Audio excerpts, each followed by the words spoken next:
Muy buenas noches, estimados estudiantes. Esta noche estaremos viendo atención y orientación. La atención es un concepto que engloba a su vez tres conceptos. El estado de alerta, que significa una respuesta comportamental y fisiológica de nuestro cuerpo a la entrada de estímulos. En segundo lugar, la atención, que significa seleccionar aquellos estímulos que más nos llaman la atención. Le llamaríamos figura fondo en Gestalt. Y en tercer lugar, la predisposición para la acción de manera psicológica. Tanto la atención como la orientación no han sido tenidos muy en cuenta en el transcurso del tiempo debido a que los estudiosos consideran a otras facultades más importantes y la atención y la orientación son elementos secundarios y accesorios. Ahora vamos a ver las modalidades de atención y control cognitivo. La atención puede ser selectiva, consciente, voluntaria o también puede ser incidental. Cuando un estímulo nos llama la atención, dirigimos nuestros sentidos, focalizamos hacia ese estímulo, se transforma en figura, entonces se vuelve voluntario y consciente.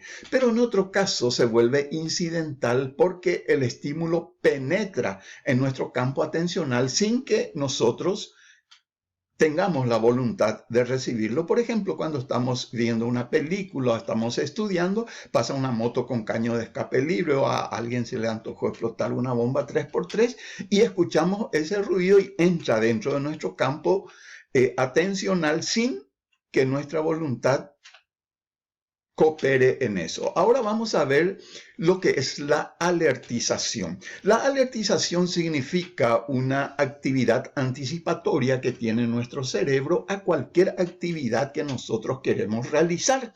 Por ejemplo, se le implanta en el córtex de las personas unos electrodos, se conecta esto a una máquina electroencefalograma y se le pide que mueva, por ejemplo, un dedo cuando se le avise 100 a 200 milésimas de segundos de que el sujeto reciba esa orden para moverse, ya se produce una actividad dentro del cerebro y se llama variación contingente negativa porque en el electroencefalograma se encuentra en la parte de abajo la parte negativa y aparecen allí los movimientos tipo montañas.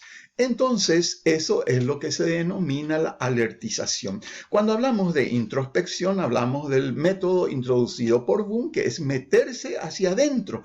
Entonces, el sujeto se sumerge en sus pensamientos, en sus ideas, que son elementos cognitivos, y se atenúan aquellos estímulos o elementos, por así decir, sensoriales, aquello que está por fuera. Entonces, el individuo, ¿qué es lo que hace? Se pone a contactarse con sus sentimientos y sus pensamientos.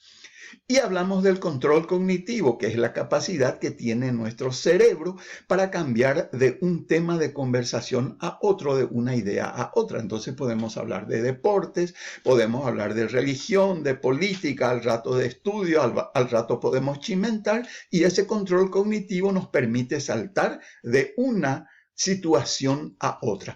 Tanto la introspección como el control cognitivo son muy necesarios para realizar, por ejemplo, un tratamiento psicológico, porque solamente aquella persona que es capaz de introducirse por dentro y conocer sus sentimientos y aquellos que pueden cambiar ideas desadaptadas o patológicas por otras más adaptativas, se pueden tratar como pacientes con, por así decir, un prospecto favorable. Ahora vamos a ver las perturbaciones de la atención. Inatención.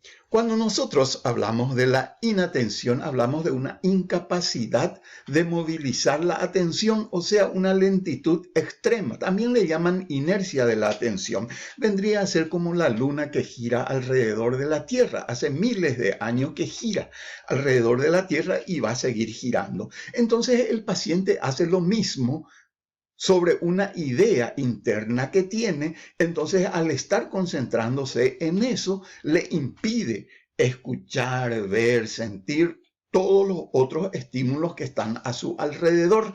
La inatención se da por causas orgánicas y psiquiátricas. Entonces, en los estados agudos orgánicos, que es la inatención orgánica, también encontramos un término que lo define que se llama torpor intelectual, que es una especie de sopor, estar semidormido, y torpeza intelectual, porque todas las capacidades están disminuidas, entonces la capacidad atencional también. Y por otro lado existe lo que se denomina la inatención tóxica, que es producto de un efecto secundario de la sedación que produce el consumo masivo de fármacos. Cuando hablamos de distraibilidad, estamos hablando de un elemento contrario de las perturbaciones de la atención, que es el cambio brusco y sincopado de la atención. De esta manera, el paciente solo puede atender por poco tiempo a un estímulo, pero varios estímulos le llaman al mismo tiempo la atención. Entonces es típico de lo que nosotros le llamamos hipercinesia, o también le llamamos hiperactividad infantil, que no se puede quedar un chico en un lugar y está tocando y revisando todo lo que encuentra. Cuando estamos hablando de la inatención y de la distraibilidad, ambos se pueden por así decir, estudiar a partir de ciertas pruebas que son de los dígitos y de las letras. Una persona debe ser capaz, que no tenga inatención o distraibilidad, de responder por lo menos a 7 dígitos. Le damos números secuenciales, 2, 4, 6, 8, 10, etc. Y tiene que responder en ese mismo orden, por lo menos 7. Pero cuando tienen inatención, generalmente solo alcanzan 5. En el caso de las letras, son letras dispuestas en un orden arbitrario, no representan una palabra, sino ponemos el abecedario en cualquier orden. Y el sujeto tiene que encontrar aquellas letras que se repiten varias veces. Por ejemplo, en el libro creo que tiene la letra B que se tiene que repetir varias veces. Eso generalmente no llegan a hacer los pacientes con inatención y distraibilidad. Cuando hablamos de la desatención, es un síndrome que involucra 3 términos: negligencia, inatención y asinesia. Ya sabemos lo que es la inatención y la negligencia hemiespacial. Significa que el paciente ha tenido una lesión en uno de los lóbulos, generalmente el no dominante. Entonces, esa persona no puede realizar ciertas actividades que guardan relación, por ejemplo, con la escritura, la lectura, el dibujo. Van a encontrar, por ejemplo, que el test de Bender tiene unos dibujos donde aparece un círculo y al lado una especie de rombo. Son 2 figuras conectadas una al lado de otra y uno tiene que reproducir. A veces la persona no reproduce una de ellas. Entonces, ¿qué es lo que pasa? Se habla de negligencia porque el sujeto es incapaz de ver y dibujar lo que ocurre del lado contrario de la lesión que ha tenido. Entonces, en este caso, no se trata de una dificultad de la percepción, sino una dificultad de la integración y síntesis, porque lo que nosotros vemos con los 2 ojos analizan cada uno de nuestros cerebros, juntan todo y forman una imagen única. En este caso, el problema es para integrar y juntar eso. Cuando nosotros hablamos de la apatía, entonces tenemos una desatención apática y una desatención motivacional. La apatía es un estado asténico apático en donde nosotros encontramos una persona sin fuerza, y en nuestro lenguaje guaraní diría caigüetismo.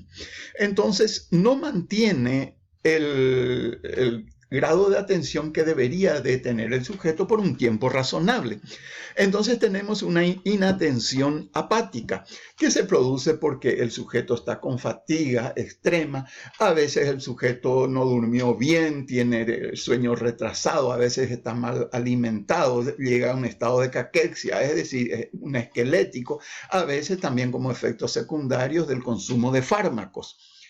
Por otro lado, la inatención motivacional es más relacionado con lo que denominamos negativismo, en donde la persona hace exactamente lo contrario a lo que se le pide. Le queremos mover, se pone duro, le pedimos que hable, se queda mudo, que abra los ojos y los cierra.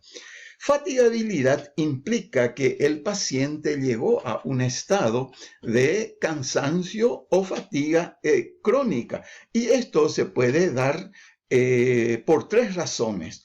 En primer momento tenemos que encontrar que el paciente presenta síntomas subjetivos y objetivos de fatiga. En otro lado, se producen procesos orgánicos, generalmente infecciones. Y por otro lado, un cambio de humor, entonces la persona se vuelve de tipo depresivo.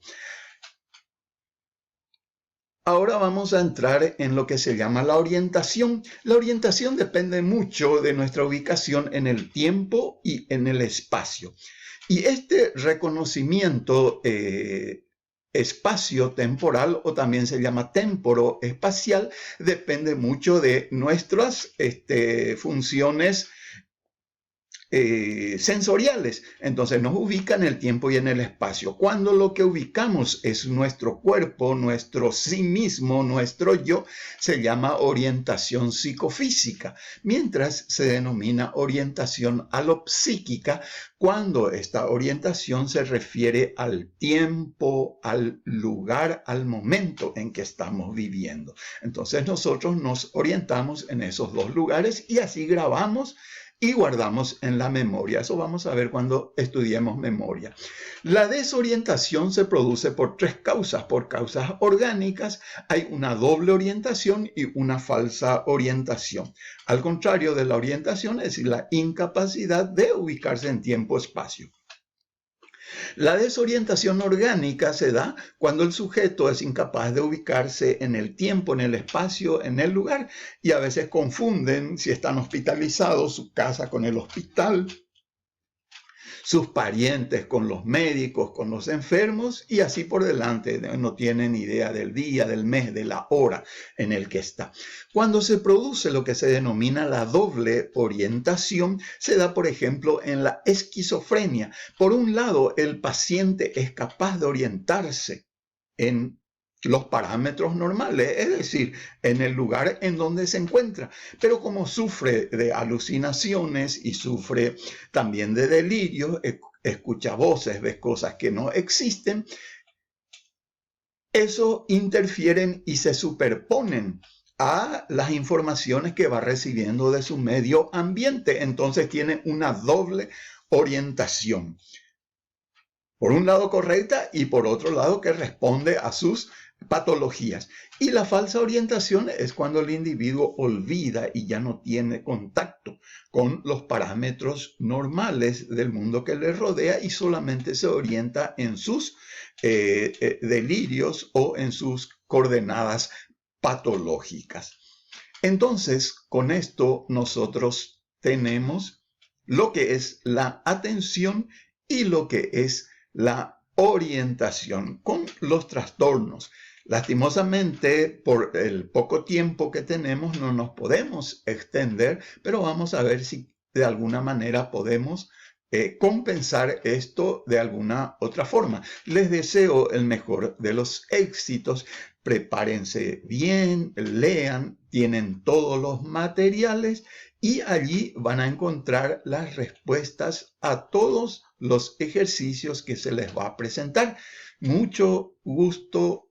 Muchísimas gracias por su atención. Les deseo el mejor de los éxitos y todavía no tengo un retorno, pero espero con mucha esperanza que las notas y que los puntajes vayan levantándose y alcancemos al final de año la excelencia y las mejores notas. Muchas gracias.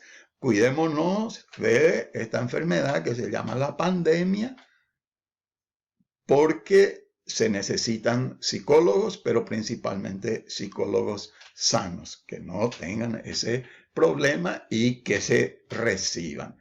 Mucha fuerza, adelante y nos vemos. Hasta luego.